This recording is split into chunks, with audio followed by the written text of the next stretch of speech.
आदाब, मैं हूं मुमताज आलम रिजवी और मैं बात करूंगा इस वक्त इजराइल के वजीर आजम बेंजामिन नेतन्याहू की, क्योंकि उनका चौथा वीडियो आया है जो ये साबित कर रहा है कि हम जिंदा हैं। लेकिन जितनी बार वीडियो आता है उतनी बार वो पकड़ में आ जाता है कि ये तो एआई है, ये तो एआई से बना हुआ है। अब आप बताइए कि चौथा एक के बाद एक, एक के बाद एक, एक के बाद एक। पहला वीडियो जो आया तो उसमें 6 उंगलियां, दूसरा वीडियो आया तो उसमें 7 उंगलियां, फिर कॉफी पीते हुए जब वीडियो आया तो उससे भी पकड़ लिया गया, कहा यह तो जो ओरिजिनल बेंजामिन नेतन्याहू है उससे डिफरेंट है। अब एक और वीडियो आया है लेकिन उसके बारे में भी ये कहा जा रहा है कि यह भी सही नहीं है, यह भी झूठा है, एआई है। और हैरान करने वाली बात यह है कि जिस कॉफी हाउस में बेंजामिन नेतन्याहू को कॉफी पीते हुए दिखाया गया है, उसी कॉफी हाउस में अब ईरान के नए सुप्रीम लीडर मुश्तबा खामनाई का वैसा ही वीडियो, उसी अंदाज से उंगली दिखाते हुए, कॉफी लिए हुए, कॉफी को दूसरे हाथ में पकड़ते हुए, सेम टू सेम। और उससे हंगामा मच गया है, अफरा तफरी का माहौल है, इजराइल के अंदर भगदड़ है और सोशल मीडिया में तो जमघट है। हैरान कर देने वाला वीडियो। और सवाल यह है कि आखिर बेंजामिन नेतन्याहू अपने लोगों के साथ क्यों नहीं आ रहे? वो ये अलग अलग दूर, कहीं पहाड़ पे, कहीं कैफे में, कहीं कुछ, ऐसा क्यों दिखा रहे हैं? इससे साफ जाहिर हो रहा है कि बेंजामिन नेतन्याहू जरूर या तो वो ईरानी हमले में मारे गए हैं और या फिर ईरान के हमले के डर से वो अपने आप को जाहिर नहीं कर रहे हैं। और उनका जो बेटा है वो भी सोशल मीडिया और ट्विटर हैंडल से दूर हो गया। जी हां, एक्स प्लेटफॉर्म पे अब वो नहीं है। तो ये हैरान करने वाली खबर और ये वीडियो मैं आपको दिखा रहा हूं। आप देखिए कि एक तरफ मुश्तबा खामनाई और दूसरी तरफ बेंजामिन नेतन्याहू, एक कैफे लेकिन शख्स बदले हुए। ये एआई ये प्रूफ करता है कि ये जिसमें दावा किया गया था कि ये एआई नहीं है, वो अब प्रूफ हो रहा है कि वो एआई जनरेटेड वीडियो है। और यहां पे ये आपने देख लिया, ये वाकई। और इसमें जो राशिद रिजवी हैं उन्होंने लिखा है कि एआई बंद होना चाहिए, ये बहुत परेशान कर रहा है। तो ये आप देखिए, ये बड़ी खबर इस वक्त की। और इसके साथ साथ एक और खबर लेकर के हाजिर हुआ और वो ईरान से। ईरान ने 500 मोसाद और सीआईए के एजेंटों को पकड़ा है, जासूसों को पकड़ा है। वहां ईरान की जो पुलिस है उसके चीफ ने यह जानकारी दी है और ये ट्वीट किया है कि किस तरह से 500 इंडिविजुअल्स को पकड़ा गया है जो जासूसी कर रहे थे, जो ईरान के खिलाफ काम कर रहे थे, 500 लोगों को।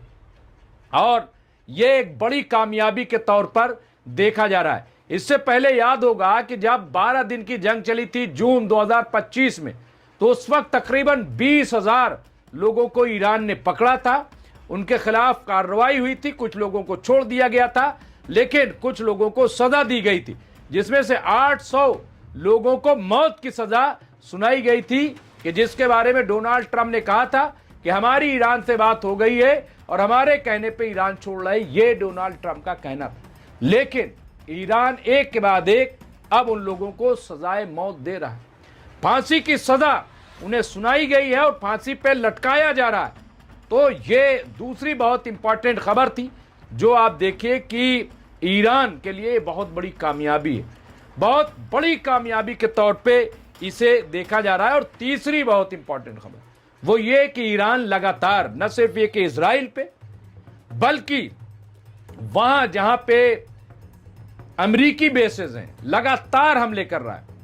लोग हैरान है कि दुबई में सबसे ज्यादा क्यों कर रहा है, ये दुबई के एयरपोर्ट को क्यों निशाना बनाया जा रहा है, ये लोग हैरान है। और मेरे ख्याल से वो इसलिए कि जो रसद है, जो आवागमन है इजराइल और दुबई का, उसे रोका जा सके।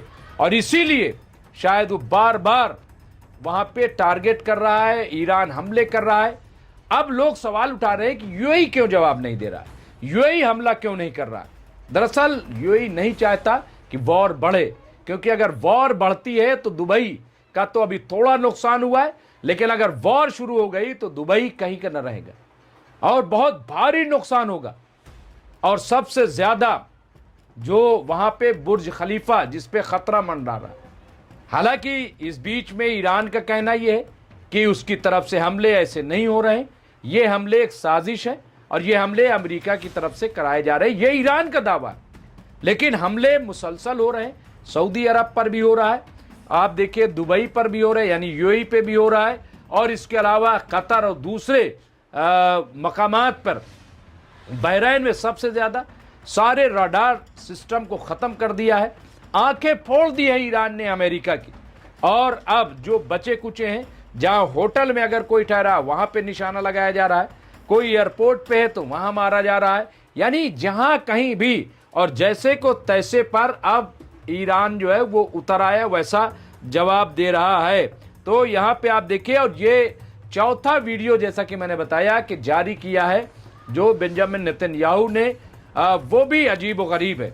चौथा वीडियो, यानी लगातार वीडियो जारी कर रहे हैं, और इससे अब ये कम से कम लग रहा है, क्योंकि बेन गवीर, कम से कम बेन गवीर जो है उन्हें तो सामने आना चाहिए, लेकिन वो भी नहीं आ रहे हैं। मोसाद के चीफ को सामने आना चाहिए, वो भी नहीं आ रहे हैं। यानी जिनके सिलसिले में ये दावा किया जा रहा है कि ये मारे गए हैं, वो मंजर में नहीं है, कहीं वो नजर नहीं आ रहे हैं। तो इससे साफ लग रहा है कि ईरान ने बहुत सटीक हमला किया था और उसमें बहुत भारी नुकसान हुआ है।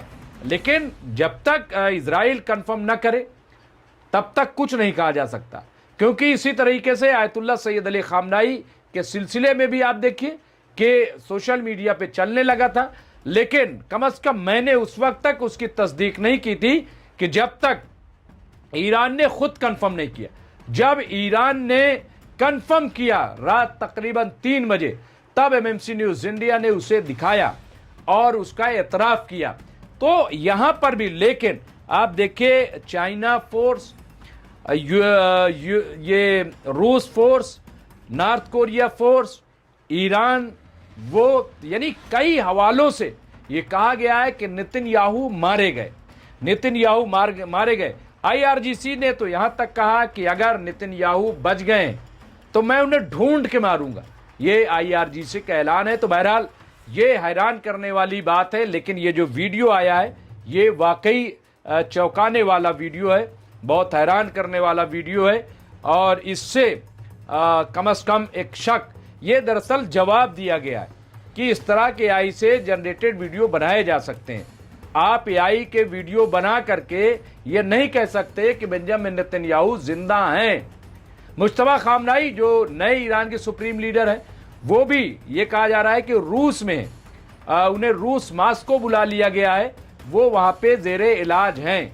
लेकिन अभी वसूख सी बात नहीं कही जा सकती, क्योंकि ईरान ने ऐसा कुछ भी नहीं कहा है। अगर मुश्तबा खामनाई, आयतुल्लाह मुश्तबा खामनाई रूस में है, तो फिर अभी 4 दिन पहले उन्होंने ये कैसे अपने बयान में कहा कि मैं अपने वालिद साहब की डेड बॉडी देख करके आ रहा हूं, वहां पे जनाजा को देख करके आ रहा हूं। ये उन्होंने क्यों कहा, कैसे देखा, फिर यानी वो ईरान में मौजूद है। बहुत कंफ्यूजन है।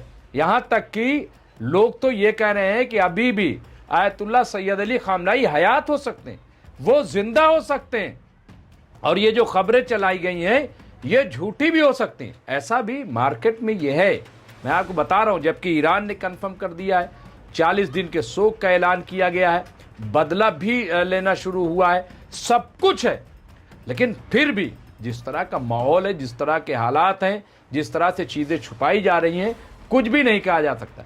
बहरहाल इस सिलसिले में जो भी अपडेट होगा हम आपको अपडेट करते रहेंगे। देखते रहिए एमएमसी न्यूज इंडिया। बहुत बहुत शुक्रिया।